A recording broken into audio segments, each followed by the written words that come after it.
Assalamualaikum warahmatullahi wabarakatuh.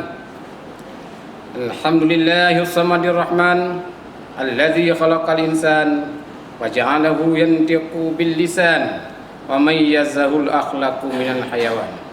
Wassalatu wassalamu ala sayyidil anam wa ala alihi wa sahbihi dawil kiram. Amma ba'du.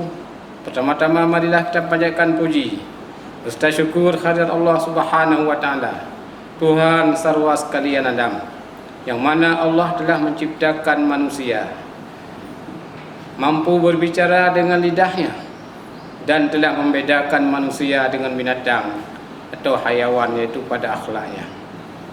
Berikutnya selawat beriring salam mari sama-sama kita sampaikan kehadiran Nabi besar Muhammad sallallahu alaihi wasallam, rahmatan lil alamin, penutup segala nabi dan penutup segala rasul.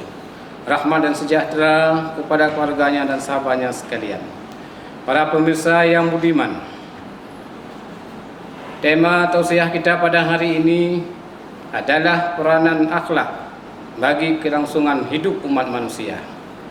Pemirsa yang berbahagia, bagaimana kita ketahui bahawa telah banyak umat manusia yang telah dipunahkan oleh Allah Subhanahu wa taala. Ini dikarenakan karena perilaku mereka di kala itu tidak lagi bermoral, tidak lagi berakhlak. Mereka telah cenderung untuk melakukan berbagai macam kemaksiatan, kemungkaran dan kejahatan. Maka oleh karenanya pada masa sebelum diutusnya Rasulullah Muhammad sallallahu alaihi wasallam, kita pernah mendengar yaitu saat-saat zaman jahiliyah. Itulah karena kebiadaban mereka. Maka oleh karenanya Allah mengutus baginda Rasulullah Muhammad sallallahu alaihi wasallam dengan visi utama adalah innama bu'istu liutammima makarimal akhlak.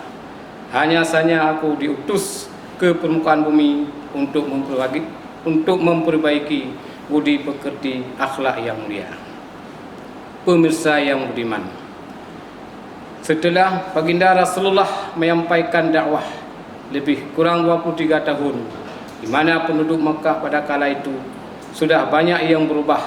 Bahkan kota Makkah sudah kembali menjadi kota yang beriman. Namun para pemirsa yang berbahagia, sekarang baginda Rasulullah sudah lebih kurang 14 abad yang lalu sudah tiada, sudah berpisah dengan kita. Maka kembalilah manusia melakukan perbuatan-perbuatan keji, perbuatan-perbuatan yang tidak sesuai dengan peri kemanusiaan. Maka oleh karenanya Allah juga mengirim bala-bala sebagaimana yang telah pernah diberikan kepada umat-umat sebelum Nabi Muhammad. Maka kita tidak heran di era sekarang kita mendengar dengan musibah ataupun wabah virus corona.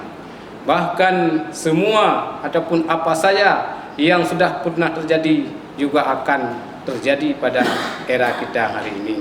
Maka oleh karenanya para pemirsa sekalian, marilah kita kembali kepada jalan Allah. Marilah kita mendekatkan diri, yaitu mengingat Allah Subhanahu wa taala, dan senantiasa kita berdoa memohon kehadirat Allah Subhanahu wa taala. Mudah-mudahan segala bentuk bencana bala ini dijauhkan dengan kehidupan kita hari ini.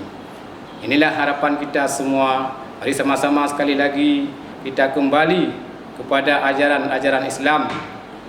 Kita melaksanakan segala perintah-perintah Allah Subhanahu wa taala sebagaimana dalam kata-kata hukama, innamal ummamu akhlaqu ma baqiyat fa inhum dhahabat akhlaquhum hum dhahabu. Hanya saja umat itu teguh dan jaya apabila mereka memiliki akhlak ataupun budi pekerti yang mulia. Tetapi apabila akhlaknya sudah hilang, maka tunggulah saat-saat kepunahannya. Dalam bahasa Aceh, bertanya Aceh urang Islami beingkar janji dengan dusta.